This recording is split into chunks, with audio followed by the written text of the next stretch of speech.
Well, today we're going to be exploring the Oregon Coast Aquarium, which is right across the river from the old town of Newport. We're now entering the Oregon Coast Aquarium. Oh, this looks really pretty. This place is huge. Looking forward to seeing what's inside. Well, your adventure starts here. The coast has never been closer when you visit the Oregon Coast Aquarium. You'll journey from seafloor to shore, shake hands with a moon jelly, hug an urchin, and get splashed by a puffin. You'll have fun for all ages, and the aquarium is home to some of Oregon's most unique wildlife and experiences. Coming up, you're going to see the moon jelly. They're surreal and translucent. They're known by the name Aurelia aurita, and they're boneless and brainless. This species of jellyfish ranges from Alaska to California and is the proverbial drifter as it floats along wherever the ocean's current takes it.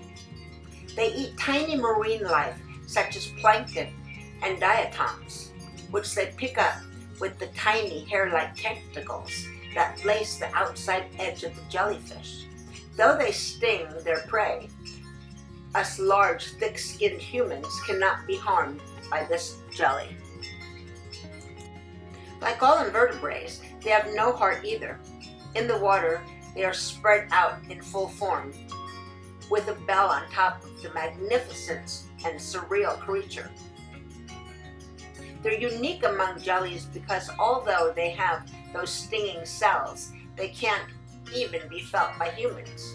Although quite common off the Oregon coast, moon jellies are more common in tropical waters, yet they have a very wide range of temperature tolerances from as low as 21 degrees up to nearly 90 degrees.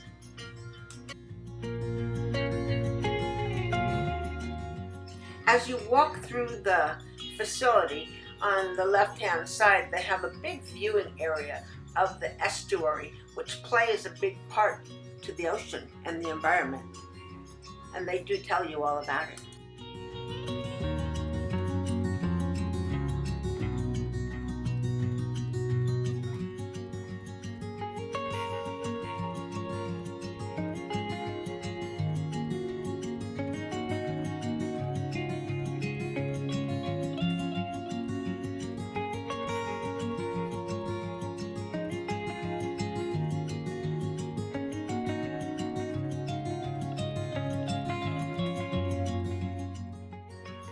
We're getting ready to enter the open sea, and it represents the largest environment on the planet with a capacity of about 875,000 gallons. You can find 5 different varieties of shark species: salmon, mackerel, bat rays, and anchovies. You'll love the pools of light reaching inside the exhibit, creating the illusion of endless water. It's why the open sea is one of the most popular exhibits. It even houses the broad-nosed 7-gill shark, Oregon Coast Aquarium's largest specimen.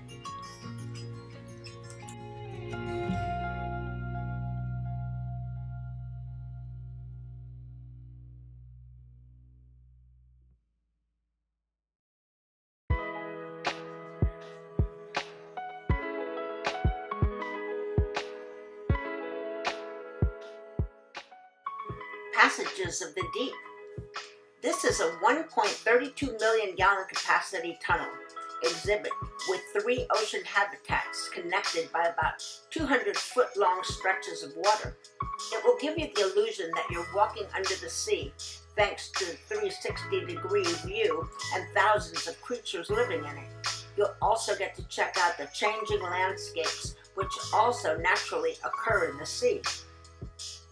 You'll see the Oxford Reef, and this section features the anemones, wolf eels, and rockfish living with schooling surf perch in kelp. There's an artificial mechanism creating an environment so you'll feel like you are walking under a kelp forest. And then you have Halibut Flat. which features a submerged, wrecked ship among the kelp, where you can find sturgeon, halibut, flounder, lingcod, and other disc-shaped fish that have made the area their resting and nesting ground. And all of this is the open sea.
Outside, you're going to see a few different exhibits. This one here is the seabird aviary. This is another outdoor exhibit with 5 seabird species, which are the tufted puffins, the common murres, the pigeon guillemots, the horned puffins, and the rhinoceros auklets. There are 1 shorebird species as well, the black oyster catcher. There are also more exhibits to look into, like the turkey vulture aviary and the giant Pacific octopus cave.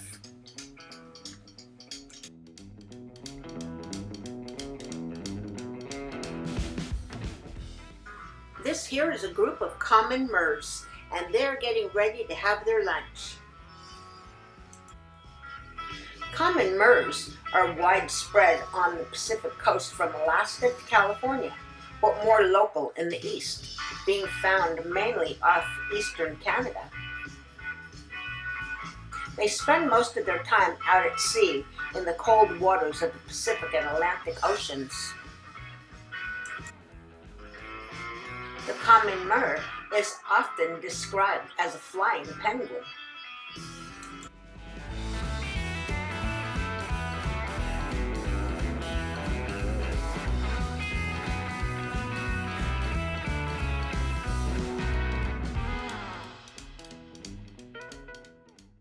This little fella here is a tufted puffin, and he's enjoying his bath. Tufted puffins are widespread in the North Pacific Ocean and nest on coastlines and offshore islands from Southern California to Alaska and across the ocean from Japan to the shores of northeastern Asia. Although puffins spend a majority of the year on the ocean, they build their nest on the shores of islands and coastal regions. They require shores with steep, grassy, sloping land with soil that allows them to dig burrows. Their burrows are typically 2 to 6 feet long and 4 to 6 inches in diameter.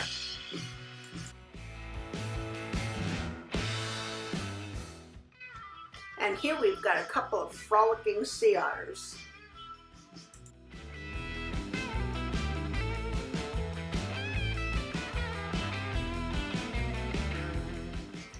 Sea otters once lived along the Oregon coast, but the last known one was killed in 1907 by fur traders. Since then, the state has been home to river otters instead, which hunt in both fresh and salt water, but spend more time on land. However, in 2024, sea otters have been spotted off the Oregon coast on multiple occasions, including near Ecola Point in Cannon Beach in June.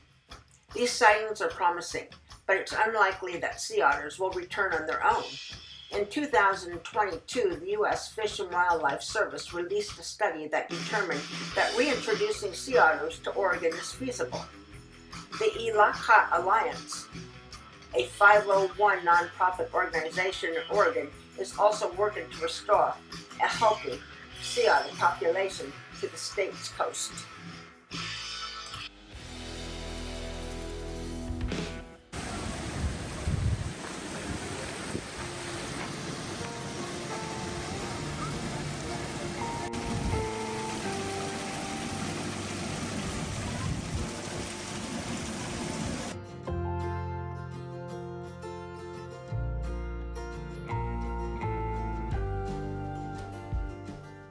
I really enjoyed this exhibit coming up, which is the Rocky Coast.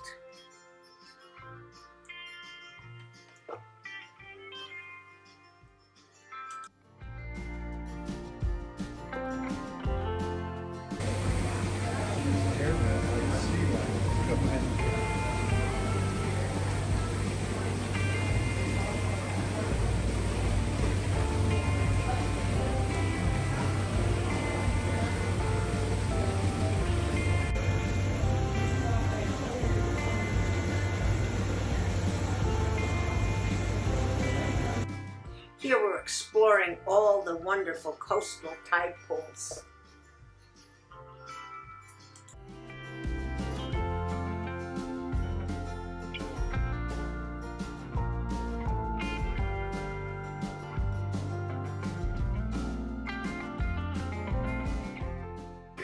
They have areas here at the tide pools where the kids can touch and look at all the different creatures, and they have docents on hand to explain all the creatures to the children, or the adults for that matter.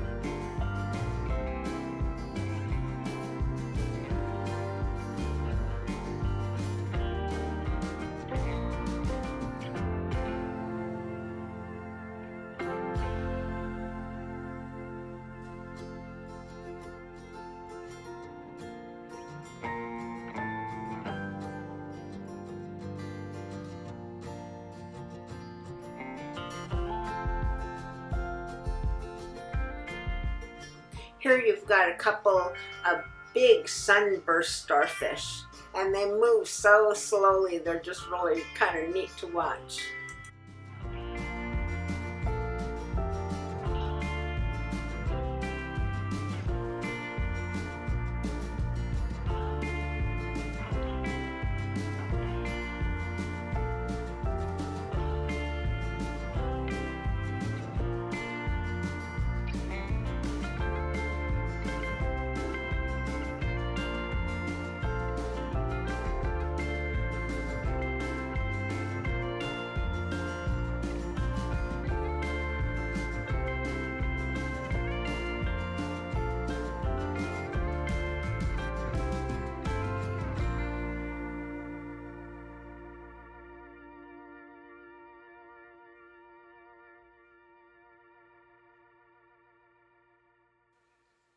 This here was an interesting area. These are the fish that you would see like underneath the piers, or boat docks for that matter.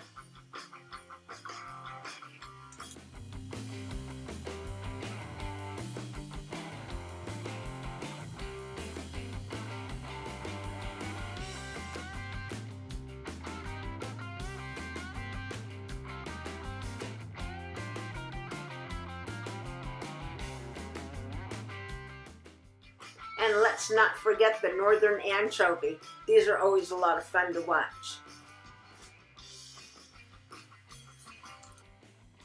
There's quite a bit more to see at the Oregon Coast Aquarium. You're going to find a lot of docents out there answering a lot of questions for you. They have feeding times. They just have a lot of things going on. It's really fantastic for kids. It's a really great learning experience. Anyway, I hope you enjoyed my tour of the Oregon Coast Aquarium, and you've been road trekking with Row and Low. And if you haven't subscribed, please do, and thank you so much for watching.